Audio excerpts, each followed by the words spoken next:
अभी आपको बताएं कि कराची में वफाकी वज़ीर दाखिला शेख रशीद अहमद मीडिया से गुफ्तगू कर रहे हैं। तमाम अदारों के सरबराहों से मैंने मीटिंग की है और सुबह जो मुराद अली शाह साहब से मीटिंग हुई उसमें हम तय पाया कि सूबा और मरकज़ मिलकर डाकुओं से निपटेंगे और 4 तजावीज़, क्योंकि मैं वाजे कल भी मैंने किया था, क्योंकि एक अफवाहों का समुंदर लोग आपने पैदा कर दिया जी कि ऑपरेशन होने जा रहा है, गवर्नर आ जा रहा है। लॉ एंड ऑर्डर सूबे का मसला है। सो नंबर 1, अगर सिंध हुकूमत चाहे तो सारे सूबे के लिए, मैं कह रहा हूं अगर वो चाहें तो सारे सूबे में रेंजर्स मुहैया करने के लिए तैयार हैं, वरना जहां उनको ज़रूरत हो वो रेंजर्स को इस्तेमाल कर सकते हैं। सवाबदीद उनकी है कि वो कहां तक चाहते हैं। कल उन्होंने पंजाब में उन्होंने मुझे बताया, पंजाब में नहीं कि पुलिस में उन्होंने तब्दीलियां भी की हैं। हमारी तरफ से जो तय पाया है चीफ मिनिस्टर साहब के साथ कि जो ये तावान, अगवा और कत्ल के डाकू जो हैं उनके खिलाफ जो है दहशत गर्दी का पर्चा दिया जाएगा। उनके केसेस में दहशत गर्दी की दफ़ा जो है शामिल की जाएंगी और उनको स्पीडी ट्रायल की अदालतों में केस लगाया जाएगा। 3 APC उन्होंने बताया आज उनकी टेक्सला से चल रही हैं और अगर उनको APCs की और ज़रूरत हुई तो रेंजर्स की तरफ से जितना असला उन पुलिस को ज़रूरत हुआ हम देने के लिए तैयार हैं और पुलिस के साथ बैकअप के लिए भी रेंजर्स काम करने के लिए तैयार है जहां सिंध हुकूमत चाहे, और हर किस्म का असला समेत ड्रोन्स के भी पुलिस को देने के लिए तैयार हैं ताकि ये डाकू राज का जो एक जिससे सोशल मीडिया में बहुत बड़ा तूफ़ान उठा है उसका ख़ात्मा किया जाए। और गवर्नर सिंध साहब से भी मेरी मुलाकात हुई, फिर MPA सिंध से भी मेरी मुलाकात हुई, उनके भी काफ़ी सारे, और ख़ास तौर पर गवर्नर साहब ने ये गवर्नर साहब ने दिया है, मैं सूबाई सियासत नहीं करता, कि रहमत आबड़ो का उन्होंने कहा कि आप सिंध की हुकूमत से दरख्वास्त करें, जो सेनेटर सैफ अबड़ो के भाई हैं उनका केस जो है वो JIT में दिया जाए सिंध की गवर्नमेंट से। और सारे MPs की दरख्वास्त थी कि मैं गवर्नर के बिहाफ पे ये बात करूं। फोर्थली, इतने मामलात में हमने ये फैसला किया है कि मैं गाहे बगाहे कम से कम महीने में 1 मरतबा, चीफ मिनिस्टर साहब ने ये कहा कि मैं अभी वो जो सूरत हाल है उससे वो निपट लें शिकारपुर, इस सूरत हाल से वो खुद निपटना चाहते हैं, लेकिन हमारी रेंजर्स भी बिल्कुल अलर्ट है, जब उनको ज़रूरत पड़े we are for their sports. Aman जो है वो सूबे और मरकज़ का मुश्तरका मसला है, क्योंकि यहाँ इंसानी जानों का मसला है और इंसानी जानों में कोई सूबे या कानून की मरकज़ की बात नहीं होती। और सूबा सिंध और इंटीरियर मिनिस्ट्री मिलकर इनसे निपटेंगे। नादरा वालों को बुला के मैंने वार्न कर दिया कि सिर्फ नौकरियों से नहीं जाएंगे, कानून के तहत वो लोग जिन्होंने लोगों को कराची में ख़ास तौर पर तंग किया है और करोड़ों रुपया लोगों का लूटा है जाली और गलत शनाख्ती कार्ड बना के, और इसमें ऐसे लोगों के भी कार्ड्स थे जो कि टेररिस्ट बाद में दहशतगर्दी के वाक़यात में मारे गए और दहशतगर्दी में मुलव्वस थे। इंशाअल्लाह इसी महीने, अगले महीने के 8-10 दिन तक झाड़ू फेर देंगे, साफ़ कर देंगे नादरा में, कराची में जो करप्ट ऑफिसर्स हैं, और कुछ लोगों को वहाँ पे गिरफ़्तार भी किया गया है। और आखिरी सवाल जो मैं सिंध के मसले से मैं इंशाअल्लाह ताला कल नहीं तो परसों तक प्राइम मिनिस्टर साहब को रिपोर्ट दे दूंगा। ना कोई हमारी ऑपरेशनल सोच है, तमाम मीडिया में जो बातें चल रही हैं ये गैर जिम्मेदाराना है, ना कोई गवर्नर राज की बात है, ना प्राइम मिनिस्टर इमरान खान साहब मरकज़ की तरफ से कोई सिंध में मुदाखलत करना चाहते हैं। और आज हमारी मीटिंग्स जो है, क्योंकि बहुत सारे लोगों का एतराज़ है, जो कि मेरी अदारों से मीटिंग हुई, उनका भी ख्याल ये है कि बाज़ इस कच्चे के इलाके में जो 4-5 ग्रुप हैं उसमें बाज़ ऐसे लोग भी मुलव्वस हैं जिनकी सियासी दिलचस्पी हैं। हमने इस पर भी इत्तफाक किया है कि पुलिस को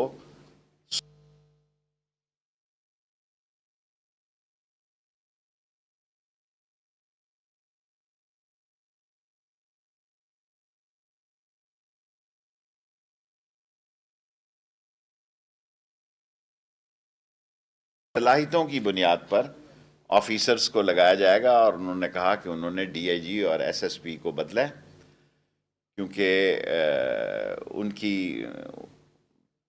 प्लानिंग जो है या वेल प्लान ऑपरेशन नहीं था। और कराची में वफाकी वजीर दाखिला शेख रशीद अहमद की जानिब से न्यूज़ कॉन्फ्रेंस का सिलसिला जारी है, और उनका ये कहना है कि शिकारपुर ऑपरेशन से मुतालिक वो ये वाजे भी कर चुके हैं कि मरकज़ और सूबाई सतह पर मिलकर ये ऑपरेशन किया जाएगा। के तमाम अदारे एक लाइनर लेंथ पे हैं कि इस डाकू राज से जो है, जो कि कच्चे के इलाके में शिकारपुर है और जैकबाबाद है, इस इलाके में नाफिज है, और जो भी इसमें कोई बड़ा नाम मुलव्वस पाया गया तो उससे सख्ती से भी निपटा जाएगा। और जिस किस्म का असला सिंध पुलिस को ज़रूरत होगा वो हम देने के लिए तैयार हैं।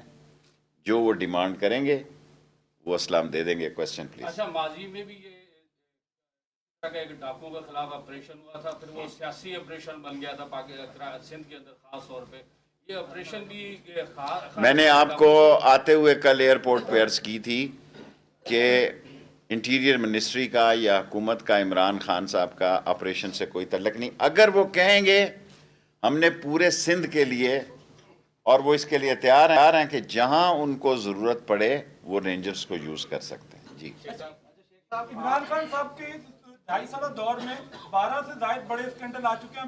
रिंग रोड से मुतालिक स्कैंडल में आपका भी नाम आ रहा है, चीनी का स्कैंडल, तो वजारत दाखिला के मातहत FIA है और दीगर इदारे। कब लोग उन लोगों की गिरफ्तारी होगी जिनके स्कैंडल में नाम है? तमाम स्कैंडल्स के ख़िलाफ़ तहकीकात चल रही है। मेरा कोई मसला नहीं है, मैं अपनी ज़मीन बेचता हूँ। पिछले मेरा कोई ज़रिया माश नहीं है। सुप्रीम कोर्ट के फुल बेंच ने अल्हम्दुलिल्लाह मेरी ज़मीन का फ़ैसला किया है, मैं बेचूँ, मेरी मर्ज़ी। किसी का इसमें क्या अमल दखल है? कोई रिंग रोड से तो वो पता नहीं कितने, मुझे ये भी नहीं पता वो कहाँ होगी। वैसे ही अगर आपको शौक़ है ख़बर में सवाल बनाने का और आपकी ख्वाहिश है कि आप नज़र आए तो ठीक है। जी, अभी भी मैं जी, कल जो है वाकया पेश आया, पाकिस्तान फेडरल के सदर जो है परवेज शौकत साहब और उनके RIUG के सदर के साथ वहाँ पे हमला हुआ। पार्लियामेंट हाउस के 2 किलोमीटर दूर पोलिंग क्लिनिक पे जब वो जर्नलिस्ट से मिलने गए, जिसने शौकत साहब मेरे बहुत महल्लेदार हैं, मेरे अजीज़ हैं। जाते सार इसकी इन्वेस्टिगेशन करूँगा। इनका नंबर लिख लें, आपको फ़ोन पे भी इतला करूँ। जी, मुजाहिद बरेलवी। आपका जब ये ऐलान हुआ कि वफाक और आप आ रहे थे तो लग रहा था कि बच्चे साहब आएंगे और मार धाड़ से भरपूर तकलीफ करेंगे। परसों आपकी आमद से कबल अभी जब ये खबर आती है तो गवर्नर साहब तमाम चैनलों पर आकर ये बयान देते हैं IG को निकाला जाए। दिन में हम ख्याल है 2 सूबों के, तो मैं गवर्नरों के हमें नाम नहीं पता, 3 सूबों के सरवर साहब इसलिए जानते हैं कि लंदन में। ऐसा लगता है कि सिंध में गवर्नर जो है वो अपोजिशन लीडर है। देखें, तहरीके मुजाहिद बरेलवी साहब, आप मेरे बड़े काबिल एहतराम हैं। सिंध में PTI को कई शिकायत हैं, उनके तहफ़्फ़ुज़ात हैं जो मैंने सुने हैं, लेकिन मैंने बयान करने मुनासिब नहीं समझे। मैं PM साहब को वो भी बताऊंगा, ये मैं उनसे वादा करके आया हूँ। बाकी मेरे ज़िम्मे जो काम है मैं वही काम करूँगा जो आइन और कानून के मुताबिक है, और वो रिपोर्ट, मुझे सिर्फ रिपोर्ट देने के लिए कहा गया है, और मैंने कोई इदारा ऐसा नहीं छोड़ा जिससे इन 72 घंटों में मैंने मुलाकात ना की हो, और सबकी रिपोर्टें साथ। जहांगीर तरीन साहब का जो मामला है, अब ये कहाँ सेटल हो रहा है? क्या मुझे नहीं पता भाईजान। शेख साहब ने हमेशा ये कहा कि नून में से शीन निकलेगी, लेकिन नून में से तो शीन नहीं निकली। पीटीआई में से जीम निकल गई है। कोई सवाल छोटा छोटा करे ना, टाइम थोड़ा। आने वाले वक्तों में पहले मरियम नवाज वजीर आजम बनेंगी या बिलावल भुट्टो वजीर आजम बनेंगे? इमरान खान, कल मैंने कहा था मौले को मौला ना मारे तो मौला नहीं मरता, मौले को मौला ना मारे तो मौला नहीं मरता। इमरान खान तुन के 5 साल लगाएगा और मैं उसके साथ खड़ा हूं। कोशिश करेंगे अल्लाह सुब्हान ताला से कि बेहतर काम परफॉर्मेंस दें। मुझे आप जवाब देने दें, आपका सवाल करने का हक है, आपको सवाल करने का हक है, मुझे आप जवाब से नहीं रोक सकते। अगले इलेक्शन में भी इंशाअल्लाह हम कोशिश करेंगे कि इमरान खान की हुकूमत बने। अब आप सवाल, हर आदमी एक सवाल करे। अब ये एक सवाल रह गया, उसके बाद आपको दे देता। बड़ा अहम सवाल इसने किया। इसने कहा नून, अभी आपको निकली हुई नजर नहीं आती नून से शीन? मेरा मतलब है तो जीम नजर आ रही है सबको? नहीं, मेरी बात सुने, क्या नजर आ रहा है? उसने कहा है मरियम साहबा ने कि अगर शायद खाकान अब्बासी ने जो कहा ठीक है, उसने कहा जब तक अगर पीपल्स पार्टी आएगी तो मैं इस्तीफा दे दूंगा। और निकलना क्या का मद्दा के मौले का गंडासा निकले तो निकलना होता है। अब मैं इसके बाद इधर सवाल थोड़ा चेंज कर रहा हूँ। ये बता दें कि मिसिंग पर्संस का इशू जो है ये बहुत बड़ा इशू है, बहुत इशू है, और इस वक्त छोटा छोटा सवाल करें। दाखिला की मिनिस्ट्री सर आपके पास है, हम देख रहे हैं, हम कानून ला रहे हैं, हम मिसिंग पर्सन के लिए कौमी असम्बली में कानून ला रहे हैं। ये आपके लिए बहुत अच्छा सवाल है।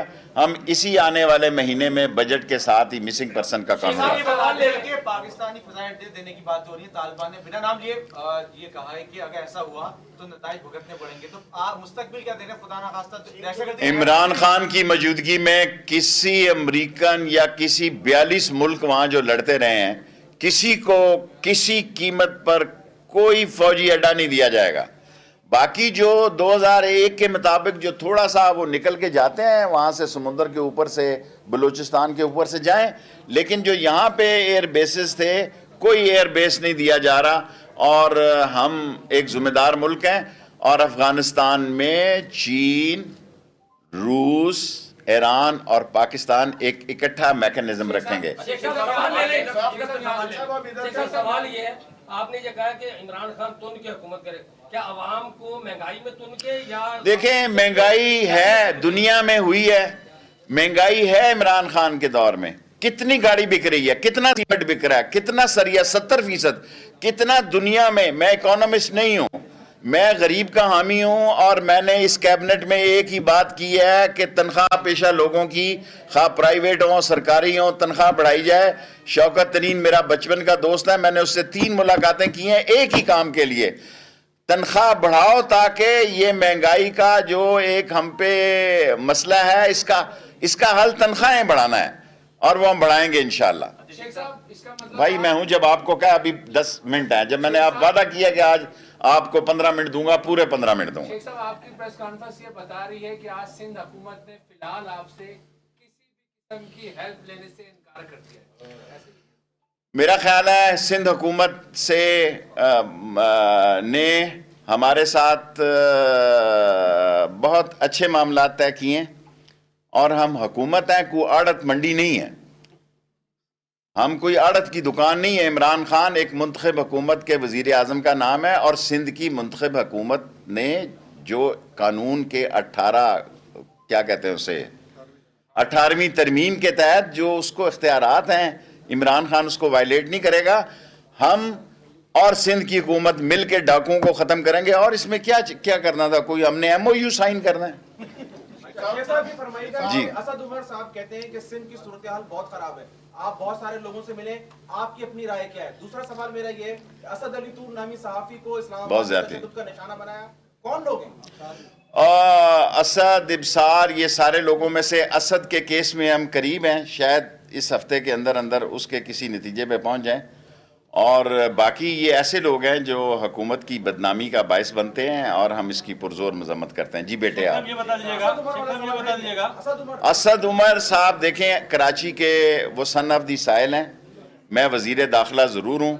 जितना आपने मीडिया में शोर डाला है उस पर भी थोड़ा सा आप गौर फरमाएं। अब यार जवाब तो दे लो ना। मेरी राय ये है कि इस्लाह के काबिल है, ये ठीक हो जाएंगे। ठीक हम सूबा और मरकज मिल के इसको ठीक करेंगे। शेख साहब ये बता दीजिएगा, इसका एक दफा खत्म कर रहा हूं यार।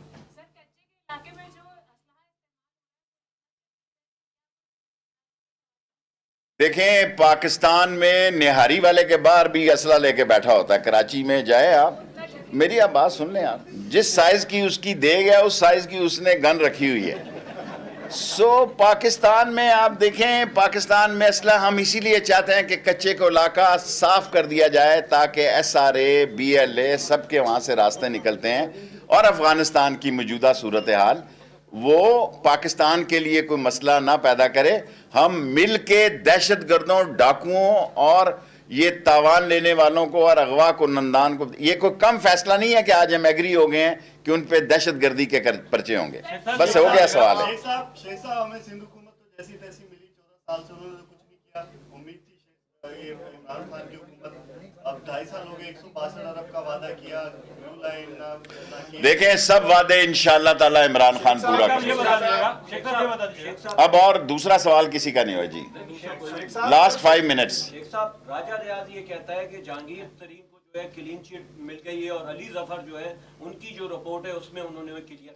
मैं आपको एज ए जेंटलमैन कहता हूं, मुझे कुछ पता नहीं।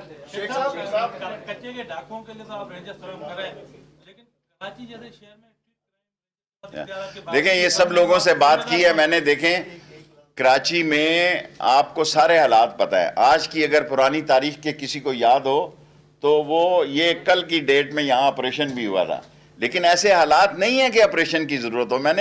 आपको ऑपरेशन का बड़ा शौक है कराची के मीडिया को, आपको कोई खबर नहीं मिल रही। उतरते सार आप कह रहे हैं कि गवर्नर आज लाए हो, ऑपरेशन लाए हो। बाबा, इसी तारीख को, कल की तारीख को हुआ। कोई ऑपरेशन इमरान खान के दौर में ना होने जा रहा, ना गवर्नर।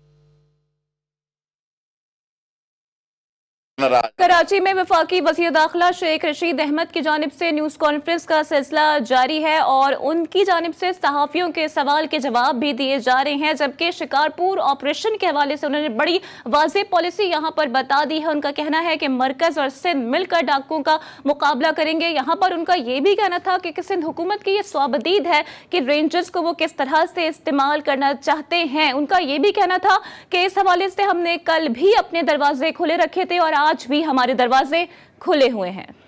नहीं उनको देखें, मुझे नहीं पता, मेरे MQ के साथ बचपन से अच्छे तल्लुकात थे और हैं और रहेंगे। बुरा ना मनाना, मैं बिल्कुल स्ट्रेट फॉरवर्ड आदमी हूँ। जब महाजर स्टूडेंट ऑर्गेनाइजेशन थी और मैं MSF ईस्ट और वेस्ट पाकिस्तान का सदर था, हमारी आज भी मेरी MQM से अच्छी सलाम दुआ।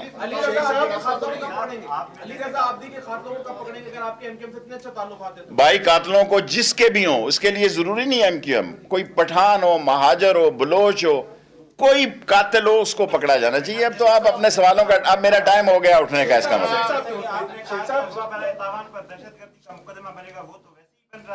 सर, मैं कच्चे के इन लोगों में जो गिरफ्तार होने जा रहे हैं, सर जी मैं कह रहा हूं डाकुओं पे, आपने मेरा ख्याल दूर बैठे हुए हैं।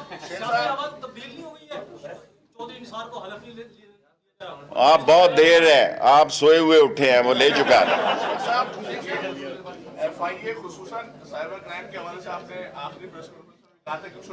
ठीक करेंगे, आपसे मैं इत्तफाक करता हूँ। आपने बहुत सही बात की है, मैं आपसे इत्तफाक।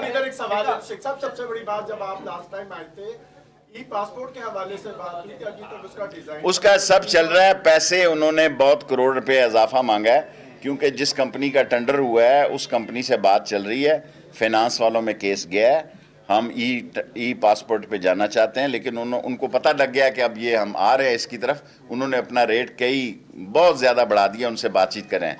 3 क्वेश्चन लास्ट। कराची में बैरिया टाउन के नाम पर मकामी लोगों के लिए नया यार, मैं सियासी काम के लिए आया हूँ, मैं बिल्डर्स के लिए नहीं आया। एंटी करप्शन ने लिया, लेकिन वो केस अब ठंडा हो गया। ठंडा नहीं होगा, आप बेफिक्र हैं। शेख रशीद जब तक वजीर दाखिला है, करप्शन का केस इमरान खान की हिदायत पे कभी ठंडा। सेकंड लास्ट आपका हो गया एक पहले। चेयरमैन नादरा की तकरीर के हवाले से चेयरमैन नादरा के तकर्री की समरी इस कैबिनेट में चली जाएगी, आप कर चुके हैं। अच्छा, एक ये और एक ये कर दी मैंने, कर दी लास्ट को। अल्लाह के फजलो करम से असेंबली में अक्सरियत है, जो आदमी बजट में वोट नहीं डालता वो डी सीट हो जाता है। कराची में वफाकी वज़ीर दाखिला शेख रशीद अहमद की जानिब से न्यूज़ कॉन्फ्रेंस की गई।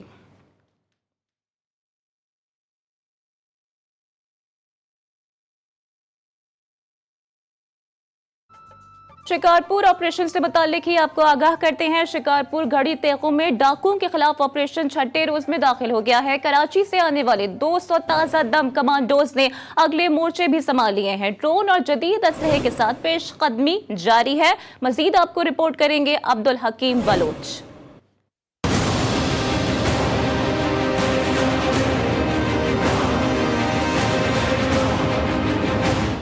शिकारपुर गढ़ी तेगों में कच्चे के इलाके में पुलिस का फैसला कुन ऑपरेशन। कराची से आए 200 ताजा कमांडोज ने अगले मोर्चे संभाल लिए।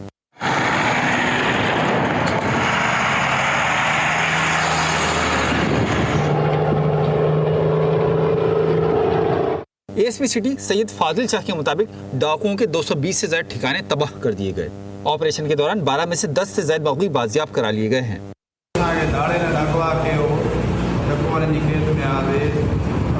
चंदा इरफान समूह जी एसपी तो लई सखर दूं असा मानू डेली तरी असा मानू खणा सखर जा ॿिया बि खणंदा इन दोस्त थियासीं जमीन उते झाड़ेलण असांखे जिते रखियो उते पाण में ई ॻाल्हियूं कंदा हुआ त असांखे SSP सखर इरफान समूह हितां बदिली कराइणो आहे। इन जे करे असांखे सखर मां माण्हू खणा सखर ज़िले मां। गुज़िश्ता रोज वज़ीर आला सिंध के शिकारपुर के दौरे के बाद ऑपरेशन में तेजी आई है। कच्चे के इलाके को सील कर दिया गया है और डाकुओं के फरार होने के रास्ते भी बंद कर दिए गए हैं।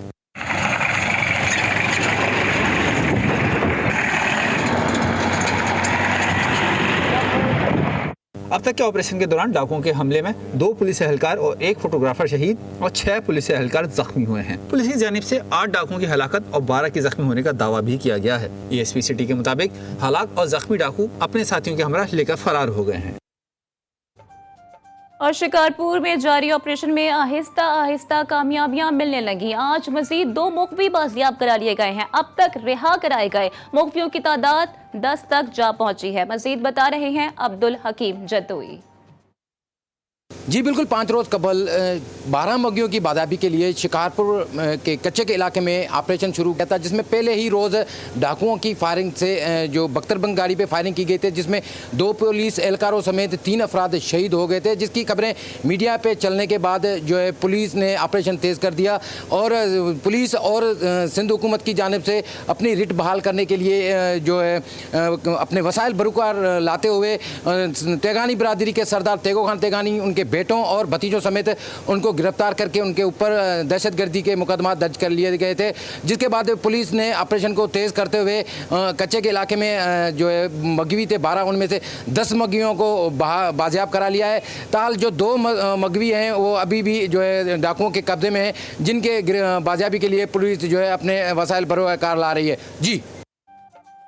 और जनूबी पंजाब में खौफ की अलामत बने लावी गैंग के खिलाफ फैसला कुन कार्रवाई का फैसला कर लिया गया है। मगर ये गैंग कब बना, इतने हाथ पैर कैसे फैला लिए, जानते हैं इस रिपोर्ट में। 2018 में लादी गैंग के नाम से तश्कील पाने वाला जराइम पेशा गिरोह 14 साल में खौफ की अलामत बन गया। 22 जनवरी 2018 को गैंग के खिलाफ पहला मुकदमा दर्ज हुआ। 2020 में गैंग के खिलाफ दर्ज मुकदमात की तादाद 100 से भी तजावुज कर गई।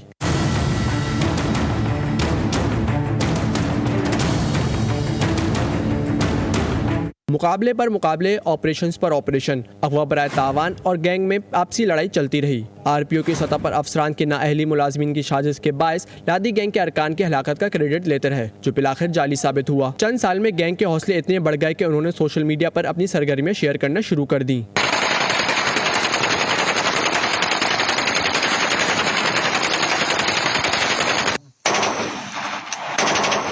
9 अक्टूबर 2020 को बॉर्डर मिलिट्री पुलिस पर फायरिंग करके कांस्टेबल को शहीद कर दिया। इंतजामिया यहाँ खामोश रही। एक माह कबल गैंग ने 3 अफराद पर तशद्दुद की वीडियो अपलोड की। कानून नाफिज करने वाले इदारे तब भी खामोश रहे। 2 दिन कबल एक शख्स के बेमाना तरीके से कत्ल की कहानी भी खुल गई। एक वडेरे ने कारिंदों को गैंग के सरबराह के कत्ल के लिए 20 लाख रुपए दिए, मगर मुखबरी हो गई। गैंग ने तीनों को अगवा करके एक के हाथ, कान और नाक काट दी, दूसरे को गोली से निशाना बनाया, तीसरा अभी तक गैंग की तहवील में है।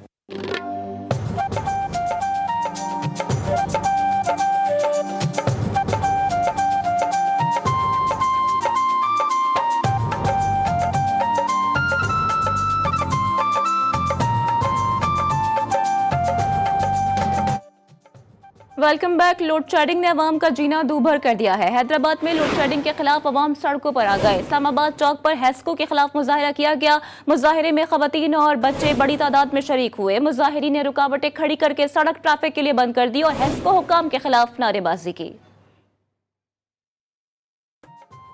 और नवाबशाह में क़यामत क़ेस गर्मी ने शहरियों के होश उड़ा दिए। 48 डिग्री सेंटीग्रेड दर्जे हरारत पहुंचा तो सड़कें वीरान होने लगी। बता रहे हैं इरफान अरशद। नवाबशाह में सूरज आग बरसा रहा है। नवाबशाह शदीद गर्मी की लपेट में दर्जा हरारत जो है 48 डिग्री तक पहुंच चुका है। तिब्बी माहिरीन का कहना है कि लोग जो है गैर ज़रूरी तौर पर जो है घरों से ना निकले। अगर घरों से निकलते हैं तो सर को ढांप कर निकले। लू चलने की वजह से जो है शहरों में सन्नाटा छाया हुआ है। तजारती मार्केट जो है वो सुनसान नज़र आ रहे हैं। रोडों पर ट्रैफिक जो है ना होने के बराबर है। दूसरी जानब जो लोग हैं गर्मी को एंजॉय करने के लिए गन्ने का जूस जो पीकर जो है गर्मी कम कर रहे हैं। और कुछ लोग जो है नहर पर नहा कर जो है गर्मी का मजा ले रहे हैं। दूसरी जानब वापडा की लोड शेडिंग 10 से 12 घंटे जो है लोड शेडिंग की जा रही है। लोगों का कहना है कि गर्मी भी इतनी ज़्यादा है और लोड शेडिंग वजह से जो है ना हम घर पर रह सकते हैं और जो है लोगों वापडा को चाहिए लोड शेडिंग कम करे ताकि हम परेशानी से बच सकें। जी। और बलूचिस्तान में शदीद गर्मी ने रिकॉर्ड बनाने शुरू कर दिए हैं। सिब्बी में पारा 46 डिग्री सेंटीग्रेड तक पहुंच गया है। अवाम ने भागकर करीबी नहरों और नालों में डुबकी लगाई। मजीद बता रहे हैं यूसुफ रईस। सिबी एशिया का गर्म तरीन इलाका है। सुबह होते ही सूरज आग बरसाने शुरू कर देता है। गर्म हवाएं और लू के थपेड़ों ने शहरियों को झुलसा के रखा है। शहरियों ने गर्मी की शिद्दत को कम करने के लिए ठंडी मशरूबात का इस्तेमाल कर दिया है। नींबू पानी, गन्ने का जूस और दीगर ठंडे मशरूबात शहरी इस्तेमाल कर रहे हैं। और इसके साथ गर्मी से बचने के लिए शहरियों ने ठंडे और बहते पानी में डुबकियाँ लगा रहे हैं। और इसके अलावा मैं आपको ये बताता चलूँ कि गर्मी में बिजली की जो लोड शेडिंग है वो शहर में 12 घंटे और दही इलाकों में 16 घंटे लोड शेडिंग जारी है। और शहरियों से जब हमने बात की तो शहरियों का कहना था कि कोरोना वायरस की वजह से जो पार्क बंद हैं तो उन्हें खोला जाए ताकि शहरी गर्मी और तपिश से बचने के लिए पार्क में चंद लम्हे साए में बैठ सकें। जी।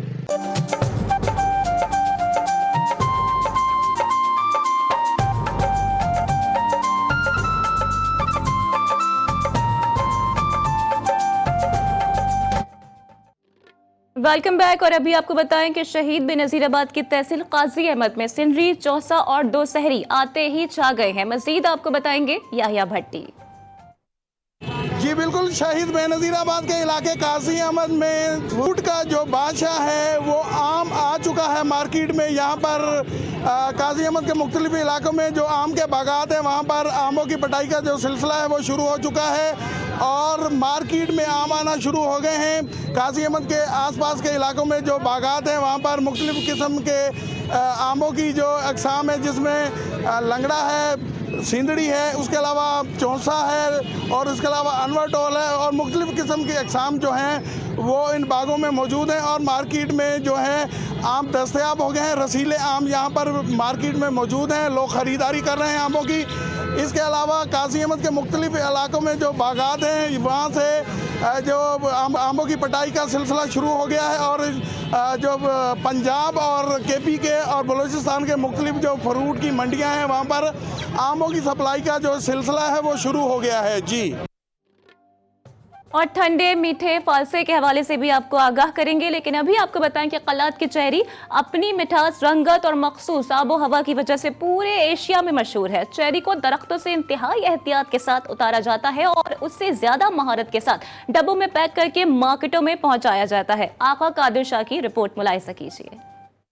कपास और गंदम की पैदावार में मशहूर इलाका जहानिया में फालसा के बागात से फल उतरना शुरू हो गया है। फालसा मौसम गर्मा का मकबूल फल है जिसे लोग बहुत पसंद करते हैं। किसानों का कहना है कि फालसा की पैदावार मुनाफा बख्श है। इसको खाद और पानी की बहुत कम जरूरत होती है। 3-4 साल पहले ये काश्त किया था और ये पहले तो मुल्क के दूसरे हिस्सों में काश्त होता था, अब भी हमारी तरफ भी हो रहा है और अल्लाह का शुक्र है कि ठीक है, इसमें खाद पानी और दूसरी जो है ना खर्चे अखराजात कम है। भाई सवेर नाल उठी ने अब दी नमाज पढ़ी, बंदियां को उठा दी तो उन्हें नमाज आप दी पढ़ी, जड़ा तवा रोटी पकाई, चाशा बनाई, रोटी बच्चियां को दी, फिर इत्थे आ गए उसे फालसे चुने ते शुक्र है अल्लाह ताला दा भी रोजी बन गई, फिर सारे बाग लगावन चलो सारे दी रोजी खुले। फालसा का शरबत बहुत शौक से पिया जाता है। गर्मियों में फालसा फरोख्त करने वालों की बहुत बड़ी तादाद मार्केट में आ जाती है, जबकि तिब्बी माहिरीन का कहना है कि गर्मी की शिद्दत और प्यास को कम करने के लिए फालसा का शरबत इंतहाई मुफीद है और खून की कमी को पूरा करने में अहम किरदार अदा करता है। कैमरामैन टीम के साथ मलिक सज्जाद हुसैन मेतला, GTV न्यूज़ जहानिया। और आप भी फालसे खाएं और गर्मी को दूर भगाएं। इसके साथ ही रीजनल बुलेटिन से फिलहाल इतना ही। ब्रेक के बाद दोबारा हाजिर होंगे हेडलाइंस के साथ। बाखबर रहने के लिए देखते रहिए GTV न्यूज़।